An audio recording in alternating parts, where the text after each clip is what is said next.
Jenny Blalock parecia ter tudo. Era uma mulher pioneira na indústria da construção, proprietária de 2 empresas bem-sucedidas e podia desfrutar da vida luxuosa de piloto privada. Sempre que subia aos céus, adorava documentar suas aventuras. Tornou-se blogueira de aviação e conquistou vários seguidores nas redes sociais. No entanto, ainda estava aprendendo. No mundo da aviação, ela era ainda relativamente inexperiente. Em mais um de seus passeios, seu pai se juntou a ela, o que já havia se tornado comum, já que sempre que podia estava ao lado da filha, a apoiando em suas conquistas. E então, ela apertou o botão de gravação da câmera, e o resto se transformou em história.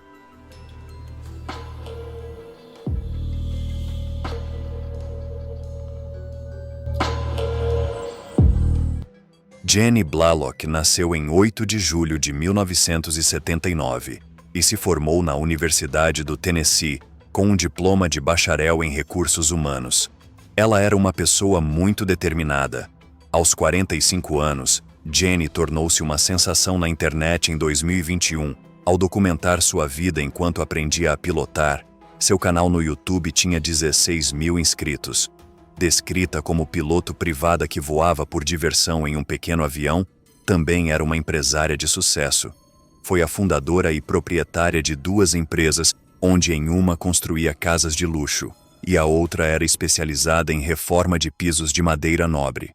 Seu sucesso e determinação na indústria da construção lhe renderam vários prêmios por excelência em design.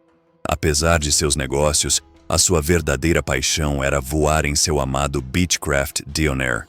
Esta aeronave monomotora tinha capacidade para apenas 4 ou 5 passageiros, fazendo a cabine parecer aconchegante. Em 7 de dezembro de 2023, Jenny e seu pai, James, de 78 anos, embarcaram juntos no pequeno avião. Além de pai e filha, eles eram sócios e também melhores amigos, e sempre que podiam faziam muitas atividades juntos. James era um empresário que possuía sua própria empresa de sucesso antes de se juntar à filha nos negócios dela. Tinham voado juntos muitas vezes e ela frequentemente postava vídeos deles descontraídos dentro da cabine. Jenny valorizava cada oportunidade de voar com ele, discutindo assuntos técnicos a milhares de pés de altura. A empresária disse aos seus seguidores que o trouxe junto para apoiá-la durante seus voos. Jenny teria ficado animada com o próximo voo com seu pai.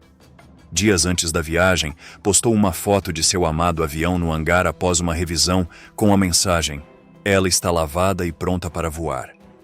Compartilhou também que havia voado 400 milhas e logo completaria seu treinamento de instrumentos para expandir seus horizontes na aviação. Essa certificação permitiria que voasse à noite e com visibilidade reduzida, confiando apenas nos instrumentos da aeronave. Era o próximo passo em seu treinamento para a formação de piloto. Estava orgulhosa de ter completado seu primeiro voo solo de longa distância. Naturalmente, assim como todos os seus voos, este foi documentado em suas redes sociais, recebendo muitos comentários positivos. No entanto, alguns sentiam que ela se concentrava demais na mídia social e pouco na própria aviação. Mas isso não a impediu, pois amava o que fazia. As horas de voo e o treinamento eram essenciais para se tornar uma especialista nos céus. Como a maioria dos pilotos em formação, experimentou alguns momentos perigosos. Documentou um desses quase acidentes em seu vlog, que se tornou um de seus vídeos mais vistos, intitulado "Falha na aeronave a 4.000 pés". Quando a bateria do avião falhou, foi forçada a fazer um pouso de emergência. "Será que vamos conseguir?" perguntou ao instrutor quando os instrumentos do avião falharam. Jenny e seu instrutor mantiveram o controle profissional da aeronave e ela conseguiu pousar em segurança. Apesar da experiência assustadora, permaneceu calma o tempo todo e considerou isso uma valiosa experiência de aprendizado. Mas apenas um mês depois, se viu em apuros novamente. Na quinta-feira do dia 7 de dezembro de 2023, Jenny e James embarcaram no pequeno avião para um voo planejado de Knoxville, no Tennessee, para o aeroporto regional de Saline County, em Benton, Arkansas. A decolagem foi tranquila e estavam a caminho pouco antes das 10 horas da manhã.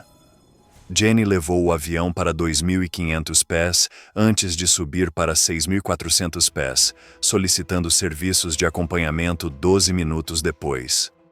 Isso significava que o controle de tráfego aéreo monitoraria o avião e informaria o piloto sobre quaisquer mudanças de curso, atualizações climáticas ou tráfego aéreo próximo. Era um sistema de apoio que forneceria a ela orientação enquanto navegava em céus desconhecidos. As condições de voo eram boas, com uma velocidade do vento de apenas 9 nós e visibilidade de 10 milhas. Entretanto, 140 milhas náuticas após a decolagem, problemas surgiram. O controle de tráfego aéreo a informou que ela estava ligeiramente fora do curso para a esquerda. Blacklock reconheceu as informações e corrigiu seu curso, mas logo em seguida mais problemas surgiram. Às 10h19 da manhã, o avião começou a se comportar de maneira irregular. Apesar de não relatar imediatamente problemas pelo rádio, os movimentos do avião no radar indicavam claramente que algo estava errado. A aeronave passou por uma série de subidas e descidas, juntamente com flutuações na velocidade e altitude. Este padrão de voo incomum continuou por mais de meia hora. Era evidente que Jenny tentava controlar o avião, talvez sem compreender completamente o que estava errado. Às 10h57, o avião começou a descer novamente, atingindo 4.300 pés com uma velocidade de solo de 143 nós, depois subindo para 6.500 pés e reduzindo para 85 nós. Subitamente, o avião desapareceu do radar. Jenny e seu pai estavam em apuros. Sentindo que a aeronave poderia estar em perigo, foi aconselhada pelo rádio a contatar o Centro de Controle de Tráfego Aéreo de Memphis, pois tinham perdido o contato rádio com o controlador anterior.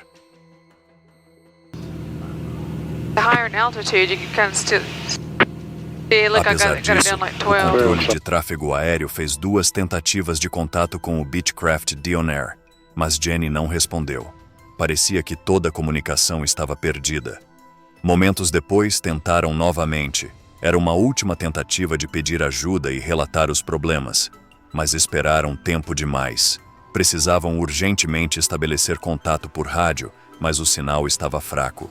Com cerca de meia hora restante de voo, o avião começou a mergulhar rapidamente, atingindo uma taxa de descida de 11.900 pés por minuto. Jenny lutava com os controles, fazendo uma chamada desesperada pelo rádio. Era fraco e em grande parte ininteligível, mas ela deu a identificação do avião e declarou uma emergência.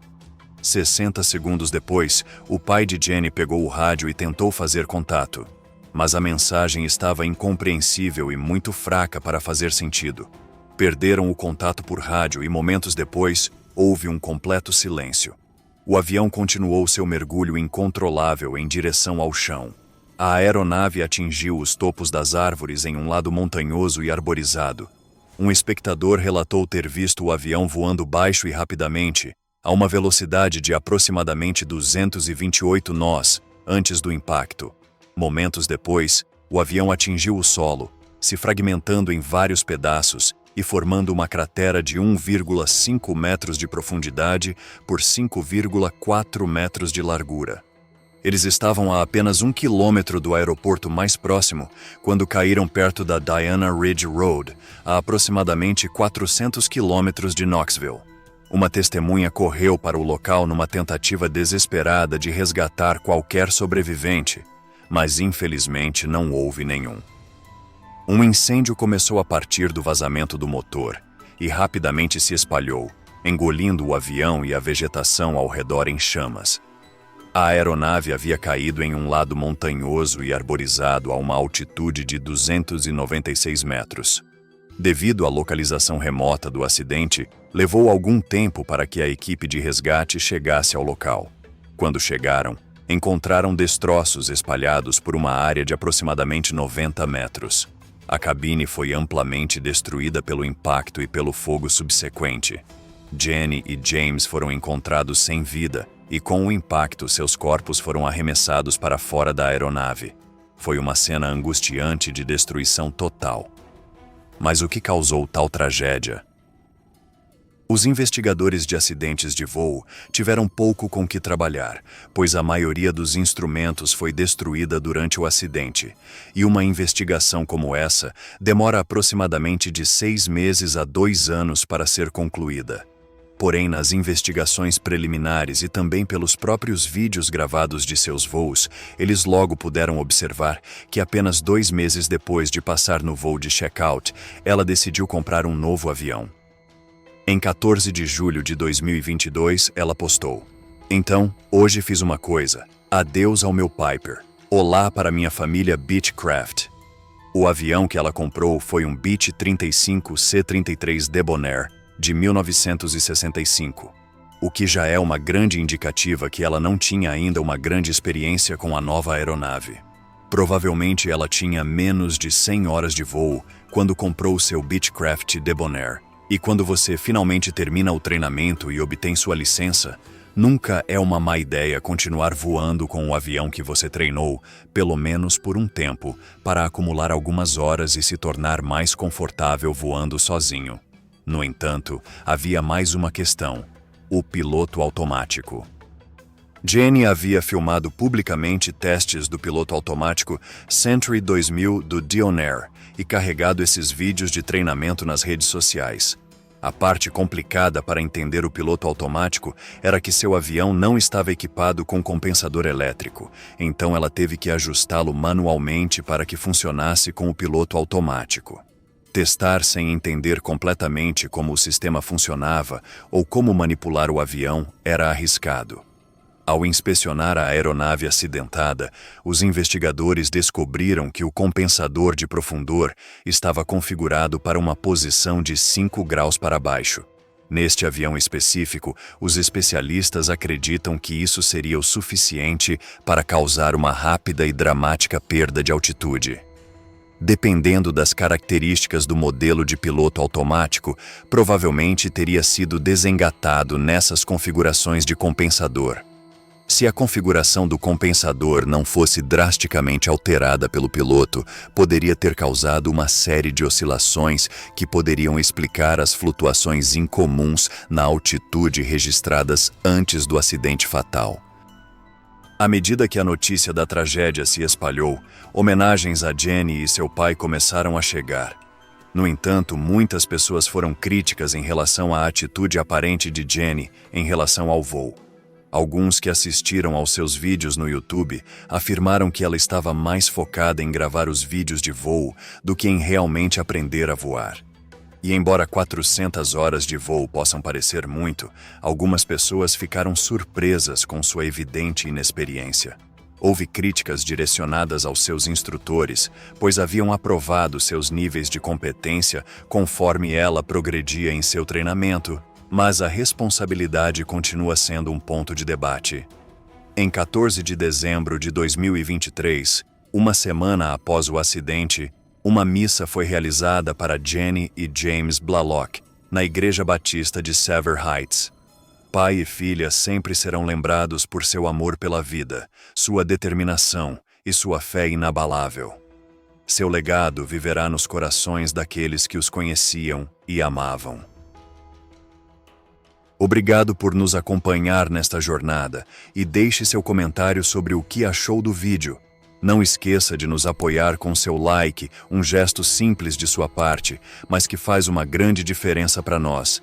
E se gosta de conteúdos como esse, faça sua inscrição no canal, pois toda semana temos novidades. Obrigado por hoje é só, e até o próximo vídeo.